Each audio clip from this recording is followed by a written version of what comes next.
Welcome to Wall with Sunwire. Today, we're talking about Shahidan Kassim's explosive remarks in the House of Representatives this week. We're diving straight into the fire, really, because during the 2026 Budget Committee debate, things got incredibly heated.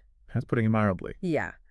We're looking at these highly provocative statements from Shahidan Kassim, a sitting member of parliament. He basically did two quite shocking things. First, suggested maybe Parliament should just, close down entirely.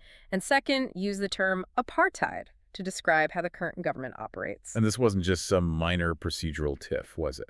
Not at all. This was right in the middle of the Dewan Rakyat during the most critical debate of the year, the budget debate, a fundamental challenge. Absolutely. And you have to understand the context. The budget debate, that's where billions of ringgit are allocated. It shapes everything. Public services, infrastructure, the works. Exactly. So for Shahidan Kassim to launch this kind of, structural critique at that specific moment, it signals something deeper than just policy disagreement. Like a fundamental frustration. A very deep frustration, perhaps, with how the unity government is managing power, managing resources, and using a word like apartheid policy. I mean, that immediately escalates it beyond politics. It frames it as institutional injustice, doesn't it? Precisely. Which demands a closer look. Okay, let's unpack that first point, the criticism of the Dewan Rakyat itself. Shahidan, the MP for Arau, was blunt. He said, Parliament has failed. Fundamentally failed was his claim. Failed to fulfill its function. And he was quite specific about the standard, wasn't he? Incredibly specific. He said it utterly failed to meet the standard of a world-class parliament. Not just compared to international bodies, but he claimed it failed even within Malaysia's own standards. Wow, that's quite the statement, especially when the government often talks up the institution as, independent, authoritative, international standard. It's like he was calling their bluff on the whole branding exercise, saying the reality doesn't match the rhetoric. And then came the truly astonishing part, frankly. He actually supported the idea of Parliament closing, just shutting down. He did. He reminded everyone it has been closed before and reopened.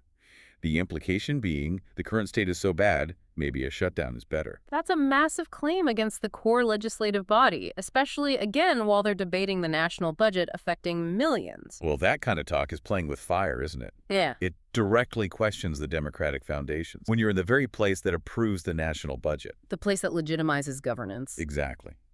And a member suggests dissolving it. That's a calculated political move. It suggests a belief the system is maybe too broken, too partisan, too unequal to function. Designed to shock people into paying attention to his next point. Almost certainly. Which brings us straight to that political grenade, the apartheid policy comparison. Why on earth use that term? It's such a loaded term associated with racial segregation. How did he connect that to Malaysian governance? His reasoning, however extreme the language choice, was all about resource disparity.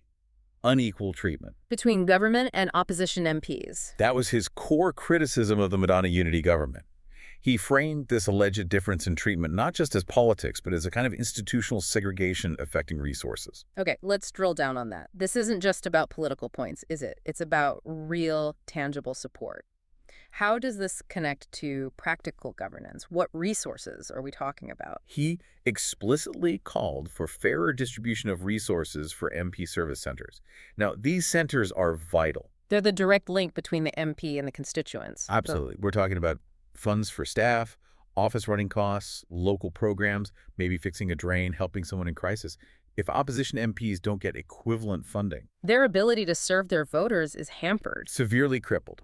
Shahidan's argument is that starving opposition constituencies of these funds is a form of institutional unfairness. It undermines the whole democratic idea.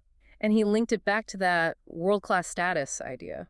Yes, saying Parliament can never be world-class if half its members are essentially operating with one hand tied behind their back because of unequal funding. It's a powerful demand for equity. He even threw in a sort of personal anecdote, didn't he? Something about praising Anwar Ibrahim internationally. He did, yes. Claimed he was the first to praise the prime minister at a meeting in Baku, Azerbaijan. In front of, 56 countries? Seems a bit out of left field. Why bring that up? It feels like an attempt to say, look, this isn't personal against Anwar. I can praise him internationally, but... But back home, the system you're leading is unfair. Exactly. He drew a clear line International respect versus domestic justice. He insisted political affiliation shouldn't dictate service center funding for the people. The demand was clear. Fairness, equitable governance here in Malaysia. Well, any attempt at nuance just vanished when the confrontation kicked off. Rayer, the MP for Jelutong from the Democratic Action Party, stepped in. And he didn't hold back. He was clearly enraged by the apartheid comparison and the whole closed parliament suggestion. How did he respond? Just shouting? No, it was immediate, but also procedural. He invoked the rules of meeting, specifically Article 36(4). Ah, the rule about parliamentary decorum, no rude or disrespectful language. That's the one. Rayer argued Shahidan's language claiming parliament should close, comparing the government to apartheid, directly violated that rule, insulted the dignity of the House. And it got personal too, didn't it? I read Rayer basically yelled at him. It was very forceful. He quoted Shahidan saying parliament has no standard and shot back, "You can express dissatisfaction, but you cannot insult the dignity of parliament." Very emotional. He brought up the king opening parliament too. Yes, emphasizing the tradition, the constitutional weight of the institution, and then that exclamation, "Arau, Shahidan, you are shameful and there are outsiders present." That outsiders present part is interesting. What's the significance there? It suggests Rayer felt this wasn't just an internal squabble. He felt Shahidan's words were damaging Malaysia's democratic image to anyone watching, perhaps observers in the gallery. It was about defending the honor of Parliament itself. And did Shahidan back down?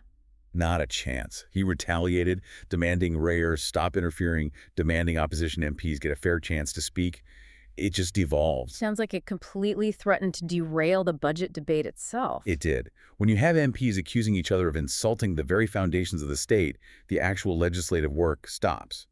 Approving the budget suddenly became secondary. So who stepped in? How did they get things back on track? That fell to the deputy speaker, and she handled it very effectively. How so? Measured. Procedural. She told Rayer if he wanted to formally pursue this against Shahidan, he had to submit a written motion.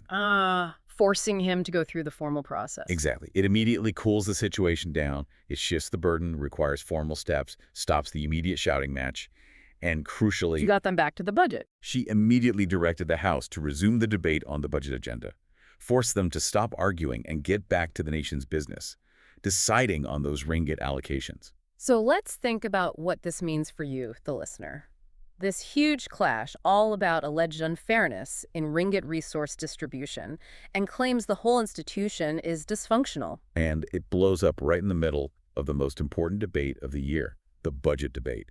The fight wasn't just about policy details, it was about the legitimacy and fairness of the system itself. What does that signal then? It reveals a massive point of tension for the unity government. If they can't address this core opposition demand for equitable funding, what Shahidan controversially called the cure for apartheid policy, they're likely facing more chaos. More procedural disruption. Potentially. The opposition's shown they'll use extreme rhetoric to fight for operational funds for their areas. It's become a critical sticking point. So, thinking about the path ahead, with this level of tension over resource fairness and even suggestions Parliament should close, what does this chaos tell us about the political environment, especially for passing the 2026 budget? It tells us the environment is deeply polarized, and managing these demands for resource fairness is absolutely crucial for the government's stability and its ability to legislate effectively, starting with this budget. It's a major hurdle. Remember to like and subscribe for more videos like this.